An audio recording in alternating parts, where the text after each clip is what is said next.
Quer receber mais 2 episódios exclusivos por semana? É só clicar no link aqui na descrição. Com apenas R$ 12 você apoia nosso podcast, ajuda nosso trabalho a continuar e ainda recebe mais 2 episódios, um na terça e um na quinta. Fala galera, Mari por aqui, como é que vocês estão, meus musers? Ó, todo mundo aí tá com seu fone, tá no carro, tá lavando uma louça, tá com um amigo, aonde vocês estão? Eu tô perguntando porque essa história aqui, gente, vai deixar vocês de cabelo em pé, tá bom? Então é importante escutar de fone, é uma história um pouco mais sensível e complicadinha e tem um toque, eu diria, de true crime, tá bom? Então vamos lá para a história da Luzia. Mas então, Eu conto ou você conta? Quem escreve pra gente é a musa Luzia. Ela escreve esse relato para contar a história da irmã dela, da Vitória, e o que aconteceu com ela. Era o início dos anos 2000. Vitória já não morava mais com seus pais e com sua irmã Luzia. Ela fazia faculdade de Direito numa cidade que era um pouco mais distante da cidade dela, por isso ela costumava morar ali nesses estilos república, né, casas compartilhadas. A Luzia tinha uma relação muito boa com a irmã, uma relação de amizade, companheirismo, só que a Luzia, ela já é alguns anos mais velha que a Vitória, quase 10 anos mais velha que a Vitória. Além desse amor de irmã, por ser uma irmã mais velha com uma diferença de idade um pouco alta, a Luzia sempre considerou a Vitória como uma filha. Não sei se filha é a palavra, mas ela nutria aquele sentimento de irmã mais velha bem forte, de cuidado, de proteção. Era uma coisa que ela sentia ali, porque ela pegou a menina no colo, né, gente? Pegou ali, bebezinho, ela já tinha mais de 10 anos quando a Vitória nasceu. Eu acho que é um outro relacionamento de irmãos mais velhos que tem esse gap aí de idade um pouco mais alto. Beleza. Vitória escolheu que queria fazer direito, conseguiu passar numa universidade pública, vocês sabem como é difícil, ela estudou bastante e entrou para a área de direito. Logo depois, no segundo ano de faculdade, a dona Vitória já estava trabalhando, fazendo um estágio num escritório de advocacia. Como eu falei, morando sozinha, fazendo estágio e fazendo facu. Ela saiu de casa cedo e sempre teve muita garra, conversava bastante com a Luzia, como ela queria poder fazer um intercâmbio depois, como ela queria, talvez, se não fosse rolar um intercâmbio, talvez abrir o próprio escritório. Sempre muito empolgada em terminar a faculdade, começar a trabalhar com o que ela gostava, e era uma área que ela gostava muito. Como isso era nos anos 2000, a Vitória e a Luzia se falavam quase todo dia. Um dia sim, um dia não. Era o máximo que elas ficavam ali sem se falar. Até por conta da Vitória morar sozinha, não ter uma rede de apoio, apenas os amigos, a Luzia e os pais da Vitória sempre checavam como ela estava. Às vezes não dava para ligar, porque a Vitória trabalhava, estudava, tinha uma vida muito corrida, mas ela sempre respondia ali o SMS. Se eu não me engano, não tinha WhatsApp nessa época, mas tinha o bom e famoso SMS, né, que ainda existe até hoje. E como que era a rotina da Vitória? Ela acordava e ela gostava muito de sair para correr. Sair para caminhar, fazer alguma coisa, se exercitar.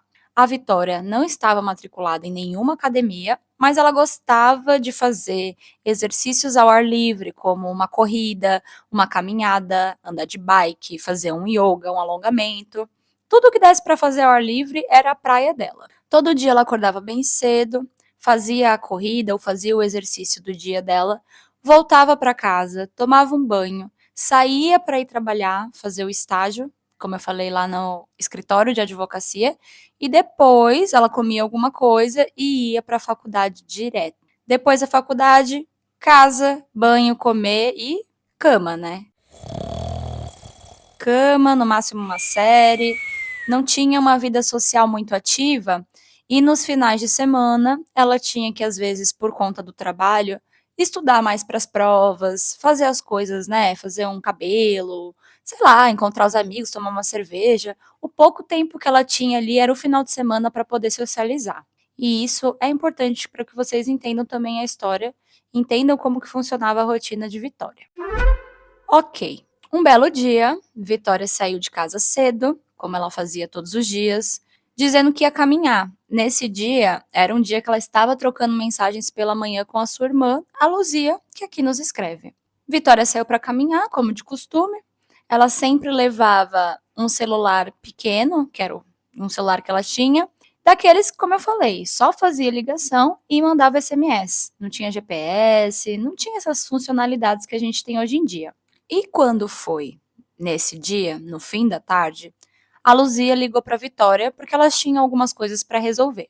Tentou ligar uma vez, nada. Segunda, nada. Terceira, Sua chamada está sendo encaminhada para a caixa postal e estará sujeita a cobrança após o sinal. ali, a Luzia já ficou. Estranho, mas ok. Ainda tinha falado com a irmã de manhã, não tinha por que ela se preocupar. Ela ia esperar ali dar até a noite, no máximo no dia seguinte, para começar a ficar preocupada. A Vitória, ela nunca foi de sumir sem avisar.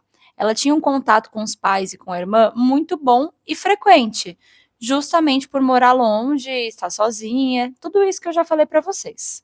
Quando foi à noite, nada de Vitória. O celular continuava na caixa postal, as mensagens eram entregues, mas sem resposta. A família começou a ligar para alguns amigos, começou a ligar para algumas pessoas que moravam ali perto da república dela, começou a ligar para umas amigas mais próximas, colegas de classe, começou a ir atrás ali dos contatos de emergência, mas ninguém sabia da Vitória. E quando a Luzia e a sua família foram ver com a faculdade sobre a Vitória, eles descobriram que já fazia mais ou menos uma semana que a Vitória não estava frequentando as aulas. Ué, Essa não era a atualização que ela tinha dado para a irmã. Para a irmã, ela estava falando que estava indo às aulas normalmente, tudo certo. As horas foram passando, a família ficando um pouco mais preocupada, ainda mais agora sabendo que Vitória não estava indo na faculdade há quase uma semana. Eles, e aqui eu digo a família de Vitória, resolveu ir na delegacia para dar queixa.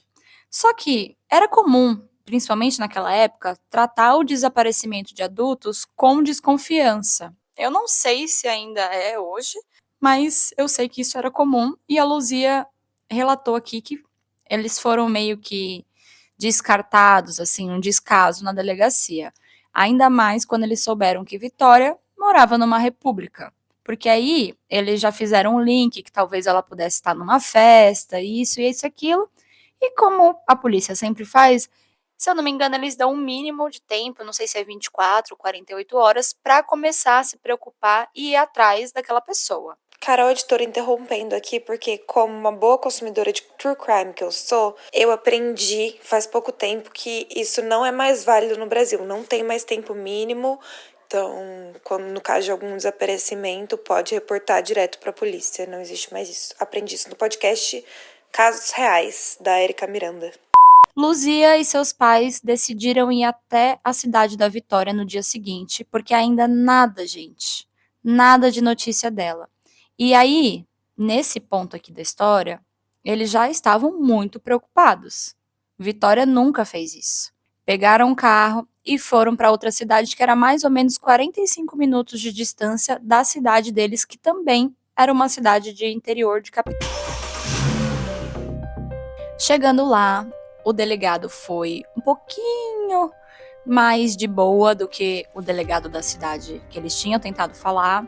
Já tinha passado 24 horas desde que a última pessoa conseguiu e teve notícias da Vitória, e aí começou uma mobilização. A família foi na faculdade, a família foi no estágio da Vitória, para começar a juntar pistas, gente. Eles não queriam só esperar pela polícia, lógico que ia rolar uma investigação, mas estavam preocupados da polícia só começar a procurar pela Vitória dali 2, 3 dias. E a gente sabe, quando uma pessoa está desaparecida, cada hora que passa é muito preciosa. Cada hora é fundamental. E cada hora que a polícia ou que a gente não está procurando é uma hora perdida e 1 hora, né, a mais ali, infelizmente, que conta para que a pessoa não seja achada. Infelizmente, essa é a realidade quando alguém se perde ou acontece algum desaparecimento.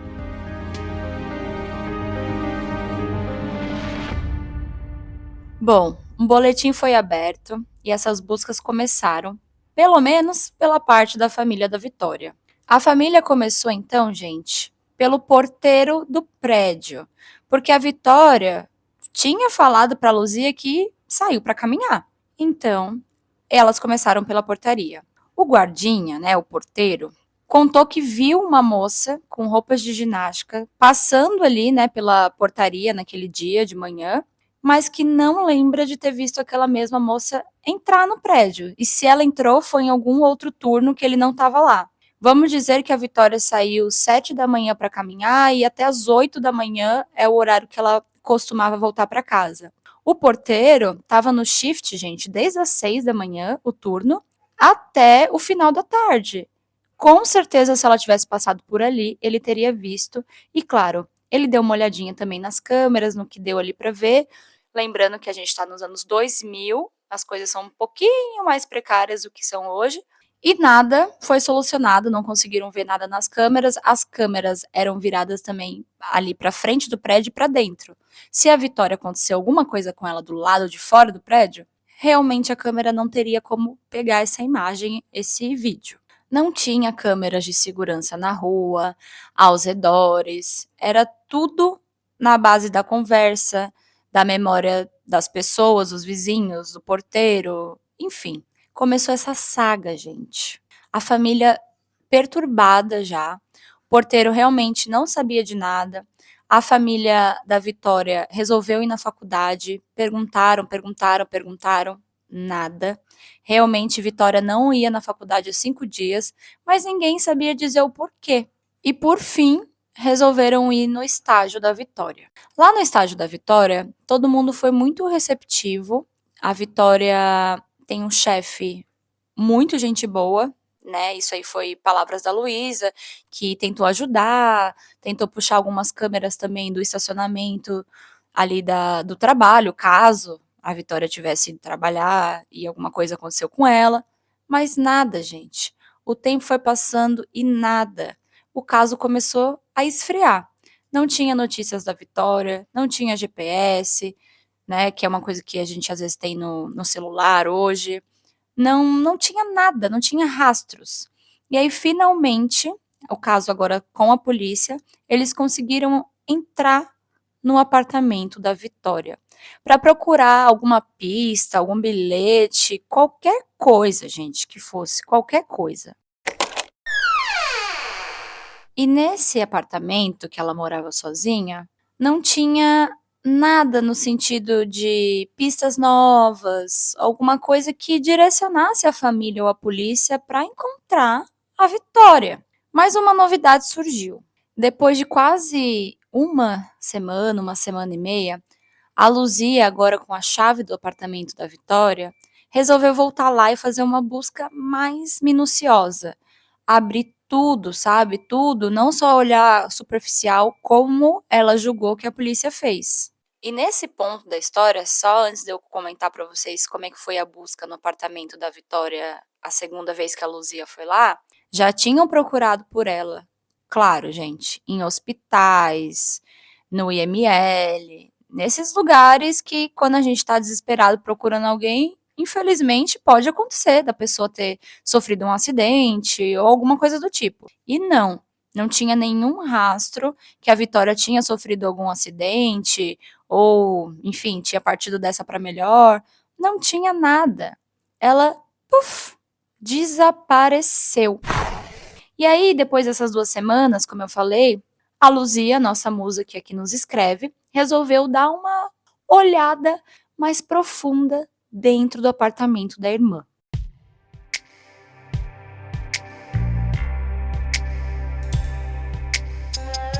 Luzia entrou nesse apartamento, começou a vasculhar tudo, começou a abrir até freezer, Tupperware, tudo, gente, tudo que vocês possam imaginar.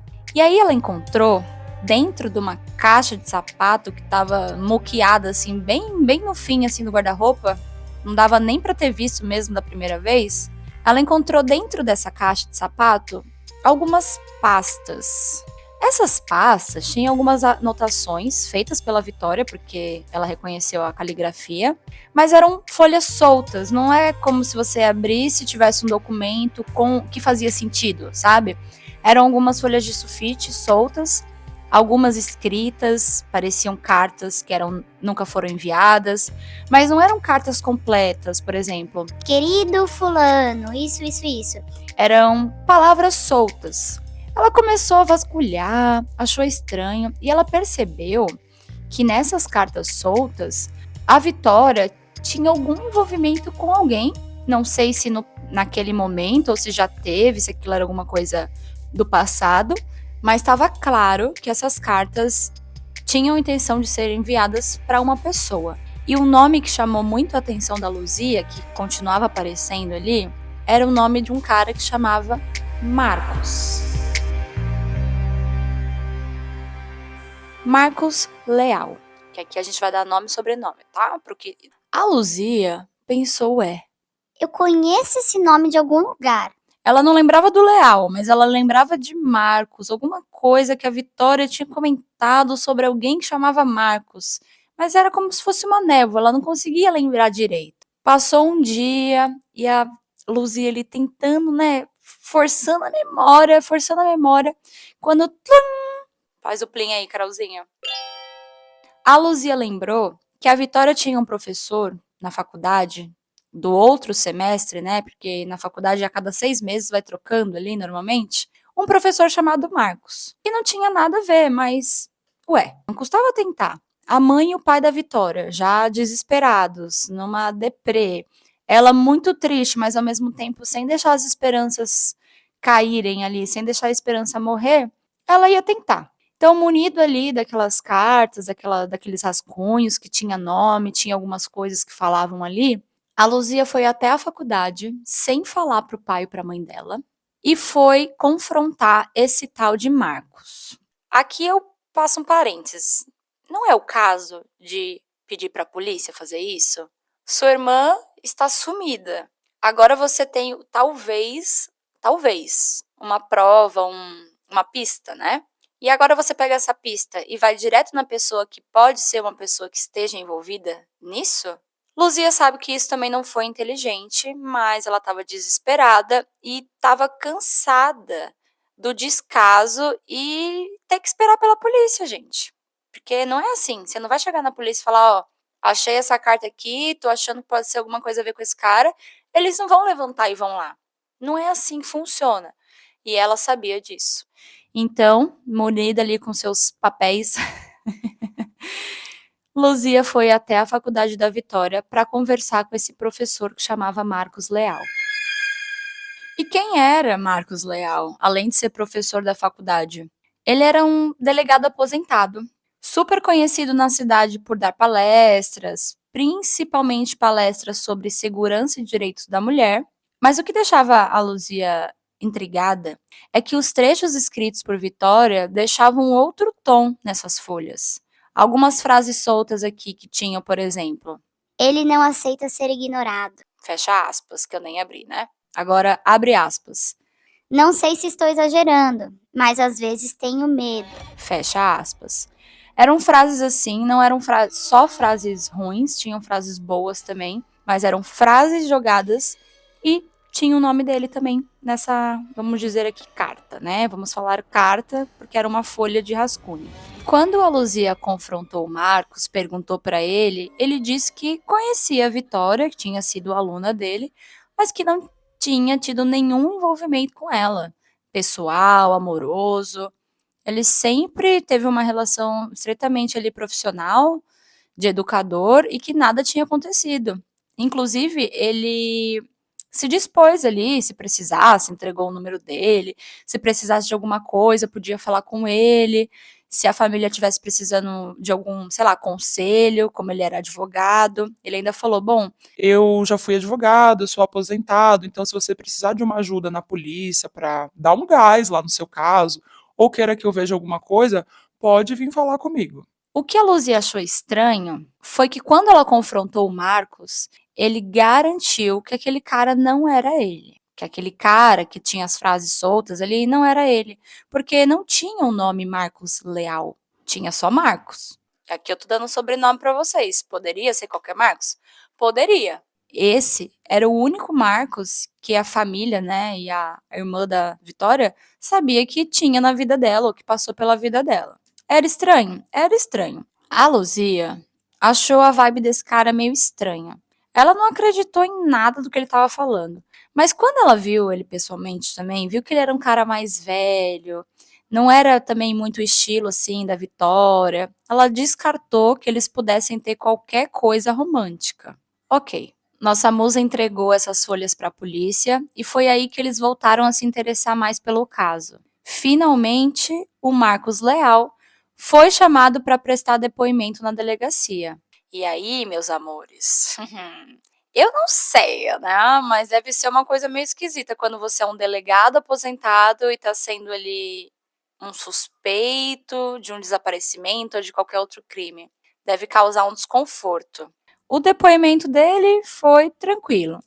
Ele confessou que conhecia a Vitória, que já tinha sido professor dela no semestre anterior, mas a relação deles era distante. Ele continuou dizendo que Vitória às vezes pedia para ele alguns conselhos e que ela deveria estar passando por alguma crise emocional, que isso costumava ser comum, principalmente nos estudantes do primeiro ano, e que além disso, ele não tinha nenhuma relação com a Vitória. Continuou negando qualquer envolvimento com o desaparecimento, se mostrou um pouco indignado com a suspeita e se colocou ali de prontidão para ajudar no que fosse, se precisasse levantar alguma informação da faculdade ou alguma ajuda com o caso, ele poderia ajudar.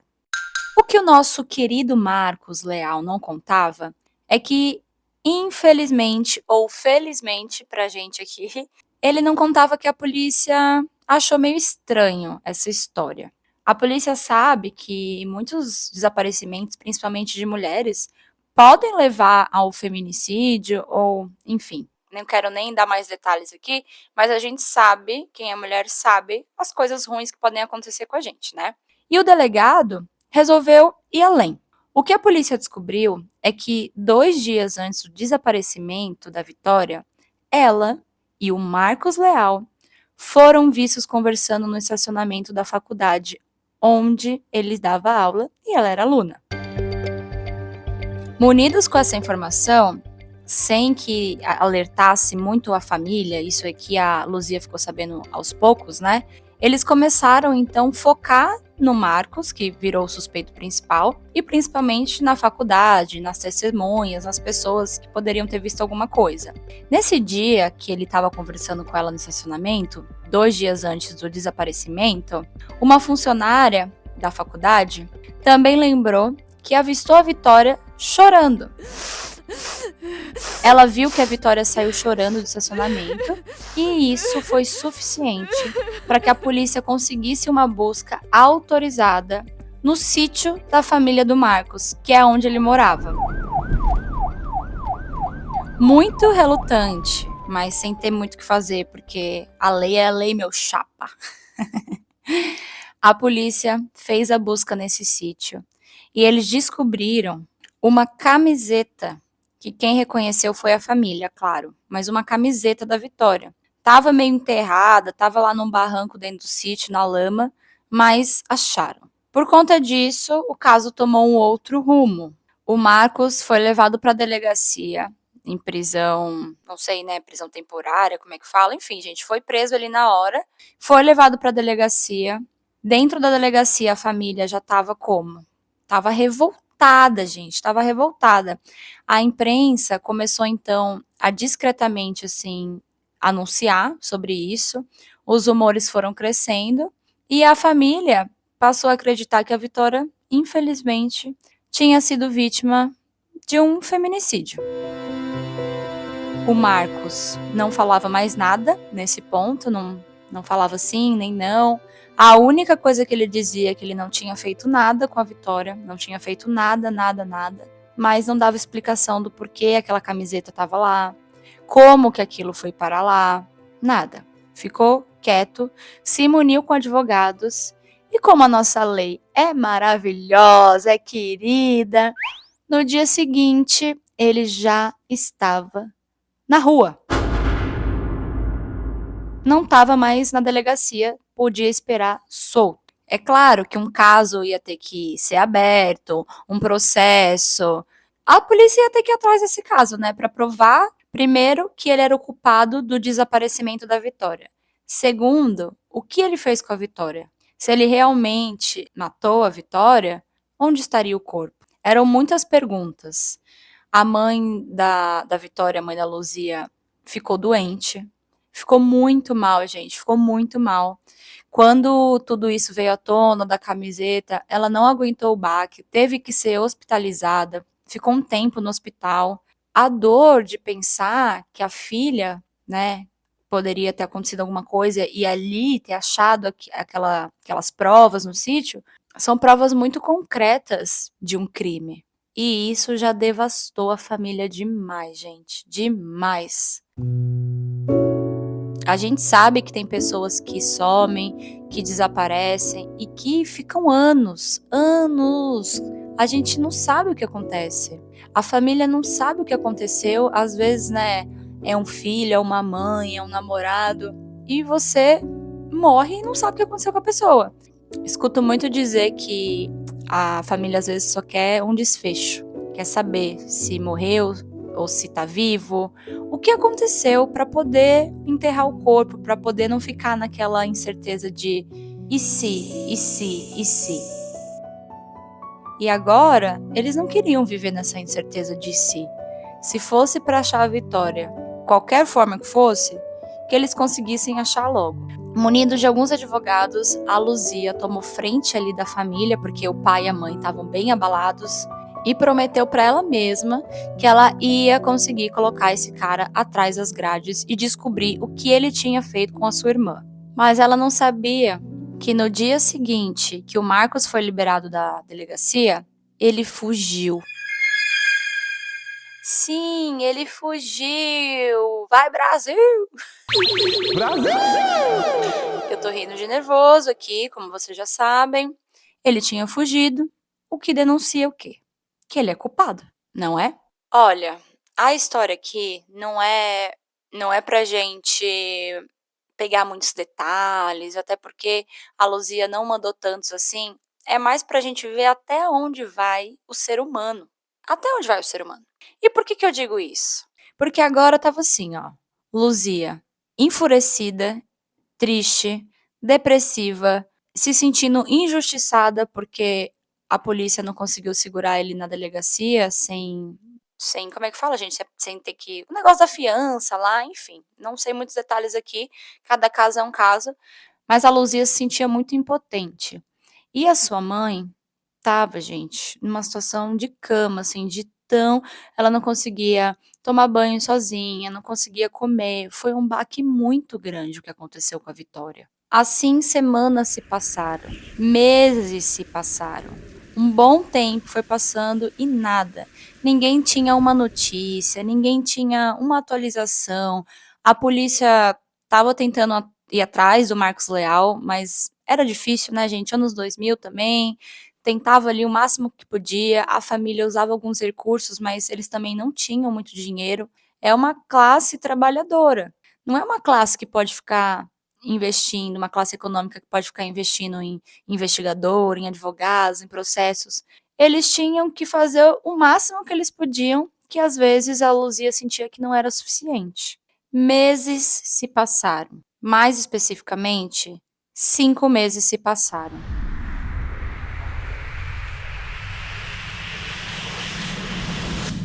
A Luzia já sabia que provavelmente ela nunca mais ia ver a irmã dela, mas ela ainda buscava justiça. E ela só queria um sinal, um sinalzinho do universo para que ela pudesse achar, durante a vida dela viva ainda, esse cara e conseguir que a justiça fosse feita. Porque ela tinha certeza que ele tinha matado a irmã dela.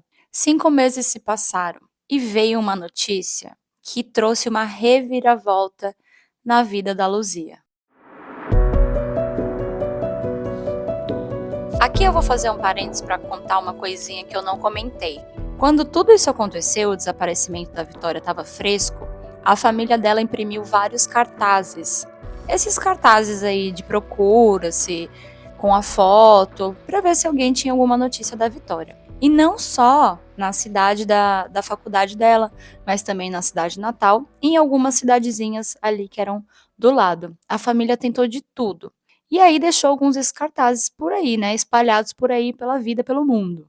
Esse cara que estava ligando para Luzia disse que tinha reconhecido a Vitória em um desses cartazes que a família chegou espalhando pela cidade e que mesmo que tivesse passado alguns meses, ele tinha quase certeza que a menina que ia de vez em quando na farmácia que ele trabalhava era a Vitória. A Luzia não estava acreditando, achou que era trote. Eles já tinham recebido várias informações falsas ou pessoas que acham que tinham visto a Vitória e não era. Ela estava meio que acostumada. Só que tinha sido mais no começo isso. Agora, com quase 6 meses dessa história, ela resolveu investigar, porque a esperança é a última que morre. Sem querer contar para os pais o que tinha acontecido, a Luzia resolveu pegar o carro e ir para essa cidade. Ela combinou com o cara da farmácia, foi com mais fotos da irmã para poder fazer ali o cara crachá, ver se realmente era aquela pessoa. E ela foi, gente, depois ali de alguns dias, ela foi ao encontro desse farmacêutico. Olha só, ela chegou lá com as fotos. O farmacêutico confirmou, disse que sim, era mesmo a mesma pessoa da foto e que ela ia, às vezes, na farmácia para comprar alguns remédios de coisas assim específicas. Ela tentou conversar, perguntar do Marcos, levou foto do Marcos, perguntou pro farmacêutico se ele conhecia aquele cara, se já tinha visto por ali com a Vitória ou com a suposta Vitória. Ele disse que não. Toda vez era a Vitória, sozinha, pegava ali os remédios, uma vez por semana mais ou menos, e era uma coisa meio que recorrente que ela fazia. Tô dando um exemplo aqui, uma vez por semana. Ok. Ela perguntou, Tá, você tem alguma noção de alguma coisa? O que que ela faz? Onde ela mora? Onde ela trabalha? Não sei, qualquer coisa. e aí? Vocês estão preparados? Vocês estão preparados? Eu adoro esses plot twists da vida. O farmacêutico disse bem assim, Olha, dona Luzia, eu não sei se ela trabalha ou se ela estuda, mas pelo tamanho da barriga dela, ela já deve estar para ter o neném.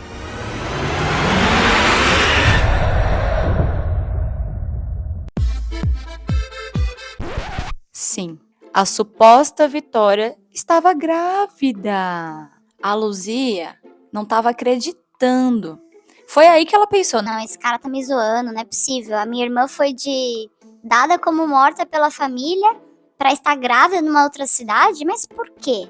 Por que ela faria isso? E, gente, eu nem vou enrolar muito aqui, porque, né, vocês já escutam podcast pra caramba, não quero também achar que vocês não são inteligentes suficientes pra entender o que tá acontecendo aqui. Depois de fazer ali como é que fala, gente? Uma tocaia por algum tempo na frente da farmácia, sem avisar os pais, a Luzia fez o que ela precisava fazer, até que ela conseguiu dar de cara com a Vitória. E sim, era a Vitória. E sim, ela tava gravidinha. Que coisa boa. Quando a Vitória viu a irmã sair do carro indo em direção, gente, ela começou a chorar. E ter uma crise de choro tão forte.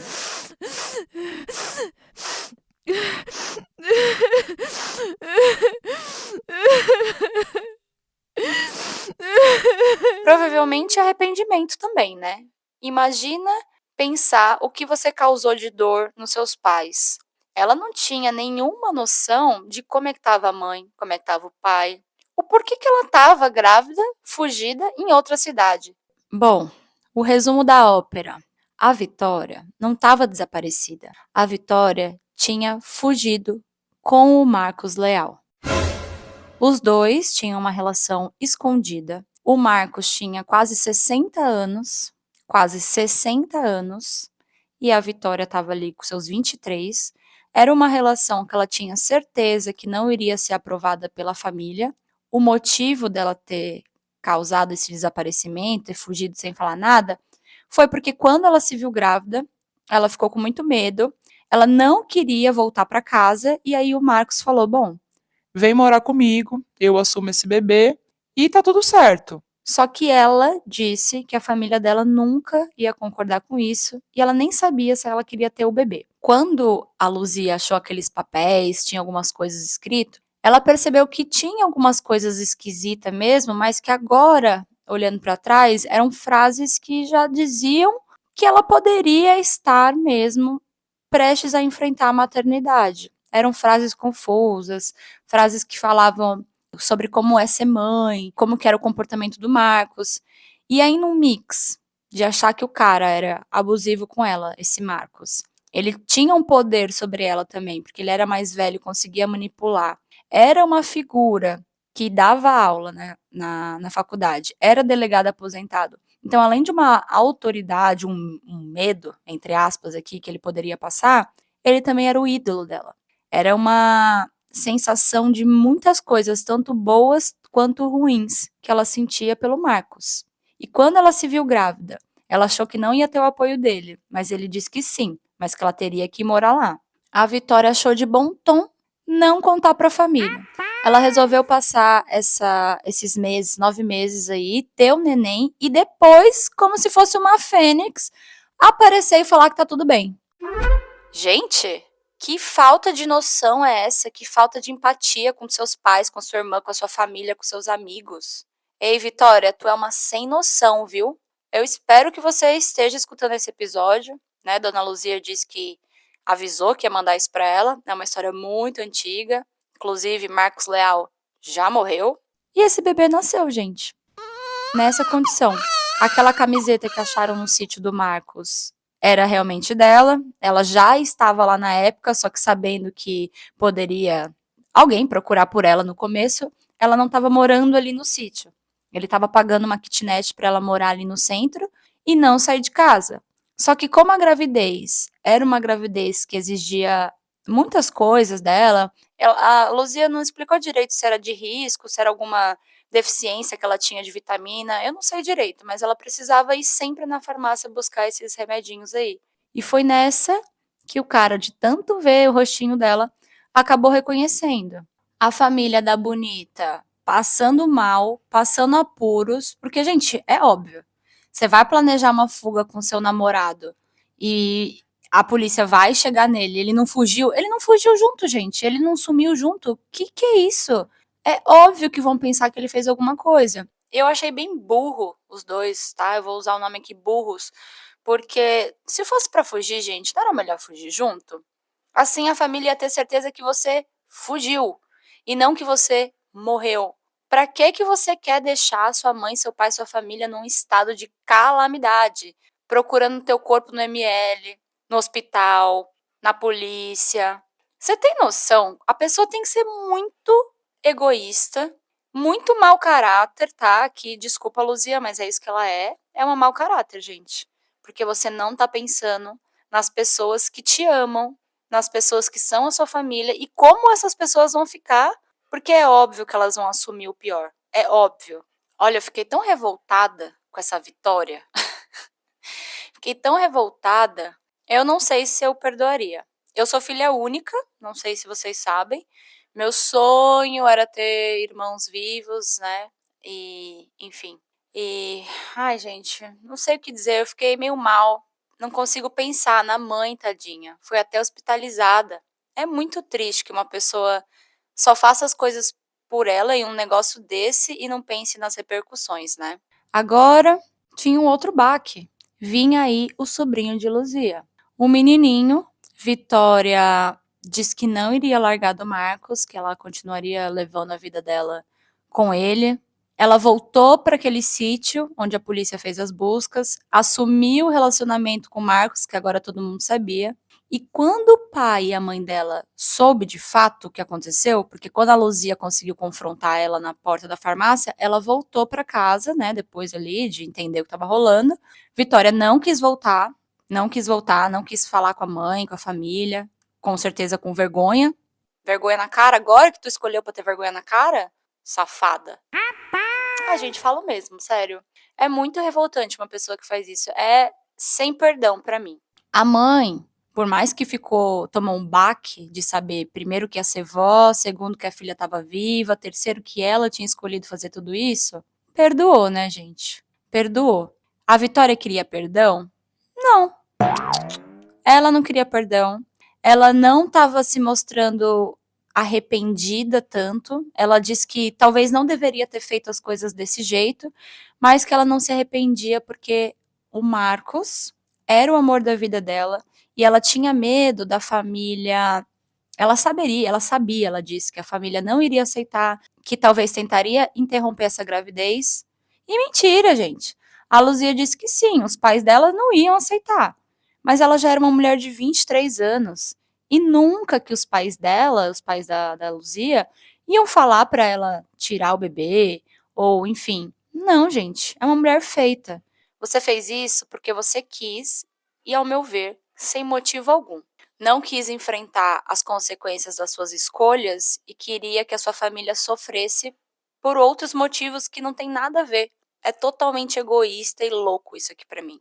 A Vitória continuou com o Marcos, esse bebezinho nasceu, a mãe e o pai perdoaram, porque é mãe e pai, mas a relação nunca foi a mesma. A Vitória tinha medo do julgamento, dos colegas, da família, da rejeição. E é assim que ela explica o porquê ela fez isso. Ela quis recomeçar a vida longe dali. Ai, gente, de verdade, piada, né? Eu aposto que tava todo mundo com você, até agora com você, Vitória, com medo, achando que poderia ter acontecido alguma coisa grave. E aí você vem com essa bomba aqui e fala que você é um mau caráter, né? É isso, pra mim é isso. Alguns de vocês vai estar, ai, Mari, nossa, você não tá sendo muito grossa, muito brava. Porque vai que ela estava sendo manipulada pelo Marcos, vai que ela tinha um relacionamento abusivo. Gente, não tinha. Anos depois, com um pouco mais de envolvimento por conta da criança, a Luzia viu que não. Que quem é a mau caráter mesmo, infelizmente, é a irmã dela. E que a irmã dela disse e confirmou que ela que manipulou o Marcos Leal para que fizesse tudo isso. O medo dele, claro, era ser preso, acontecer alguma coisa com ele. Eles acharam que tinha amarrado a história bem certinha, mas ela tinha esquecido aquela camiseta no sítio. E esse erro quase que levou, né, o plano deles por água abaixo. Foi o motivo que o Marcos teve que fugir. Até então, o plano era não fugir para não levantar suspeitas. Mas, com medo de ser preso, ele teve que fugir. E sim, ele poderia só falar, Não, ela tá grávida de um filho meu, morando ali, ó.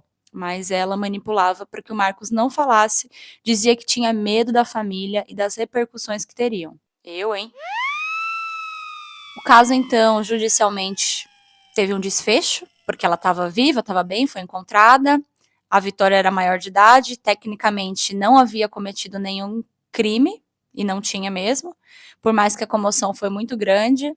A irmã Luzia, que nos escreve, ficou de cara, gente, ficou no chão, mas ao mesmo tempo não conseguiu se afastar da Vitória por conta do bebezinho.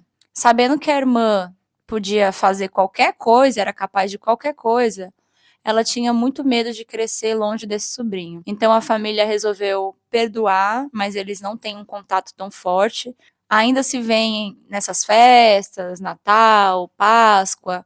É um relacionamento meio superficial. A Luzia quer ter certeza que o seu sobrinho, o filhinho de Vitória e Marcos, vai ter o que merece na vida, né, gente? Vai ter do bom, vai ter do melhor. A família ajuda como pode, porque agora ela é uma mãe solo. O Marcos faleceu, já tem alguns anos. Ele era muito mais velho que ela.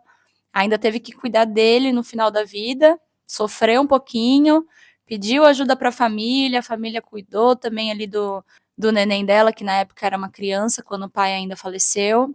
E a vida não foi fácil para ela não, gente. Não foi fácil. Largou da faculdade, teve que voltar a trabalhar, sem poder terminar o curso. Mas ela preferia morar em outra cidade, com uma identidade ali diferente e que também não tivesse que olhar para a família e ver, né, no olhar deles o que ela fez a vida toda e como uma coisa única, né, uma situação, um negócio que você faz pode mudar o rumo da vida de muita gente, principalmente o seu. Ufa! Dava pra ser uma saga isso aqui, né? Inclusive, se alguém tiver alguma história de true crime, desaparecimento, histórias mais densas e quer contar aqui em sigilo, como a gente conta todas as histórias, escreve pra gente. Na descrição desse episódio tem todos os nossos links, e-mails, para que você chegue até a gente com a sua história, tá? Bom, meus amores, agora eu quero saber de vocês, lá no nosso grupo do Telegram, que também tá aqui o link na descrição do episódio, o que vocês fariam se vocês descobrissem que a irmã, irmão, algum parente próximo aí de vocês tivessem forjado o próprio desaparecimento por nada, né? Porque estava grávida e estava com medo dos pais terem alguma repercussão. Mas como ela fez as coisas, gente, não dá pra ficar do lado dela, sabe? Não dá. Ela poderia sim ter feito coisas sem ter deixado os pais preocupados, ou simplesmente ter falado: bom, eu tô grávida, eu vou fugir com o homem que eu amo e é isso. Mas tô viva, sabe? Eu tô viva. Quando você deixa uma pessoa achar que você morreu, um amor, uma família, gente, isso pra mim não tem perdão. Eu já escutei história em podcast que pessoas fingem que morrem e depois, né, são encontradas vivas. Não façam isso, gente. Não façam isso, não dá certo. Não dá certo, não é legal. É péssimo. Então, quero saber de vocês o que vocês fariam se fosse com vocês. Se vocês fossem a Luzia e se vocês soubessem que a irmã de vocês fez todo esse plano mirabolante aí para promover o próprio desaparecimento. Bom, conto com vocês, com a opinião de vocês pra gente movimentar lá o grupo do Telegram. Um beijo, meus amores, e até já já. Ai, pode vir uma musiquinha mais...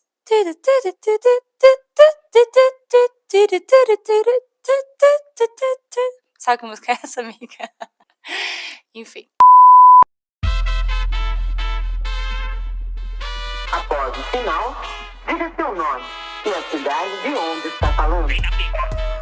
Se você tem uma história e quer que a gente conte ela aqui anonimamente, Manda pra gente no escreveseuconto@gmail.com. e até a próxima!